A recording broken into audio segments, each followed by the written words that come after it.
ఈయన లోపల ఏముందనేది ముఖ్యం. హల్లెలూయా.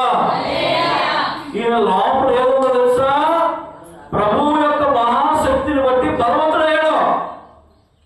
అపవాది వేస్తున్న తంత్రాలను ఎదిరించడానికి శక్తిమంతుడయ్యాడు. అందుకని దావీదు వయసుతో పని లేదు, ఎదిరించడానికి పోరాడడానికి వయసుతో సంబంధం లేదు, జ్ఞానంతో సంబంధం లేదు, బలంతో సంబంధం లేదు, బలంతో సంబంధం లేదు. కారణం ఆయన ఎవరి యందు బలవంతుడు ఉన్నాడో తెలుసా? దేవుని యందు. ఆమేన్. మనం కూడా దేవుని యందు బలవంతులమవుదుము గాక అంటున్నాడు. అపవాది తంత్రాలను ఎదిరించడానికి ఏమవ్వాలంట? మనం శక్తిమంతులం అవ్వాలి. ఆమేన్. ఇప్పుడు దాకా నేను పోరాడలేదయ్యా అంటే పోరాడావు. దేవుని శక్తి ఉందో, నీ శక్తితో పోరాడితే గెలవలేవు. జాగ్రత్త. మరలా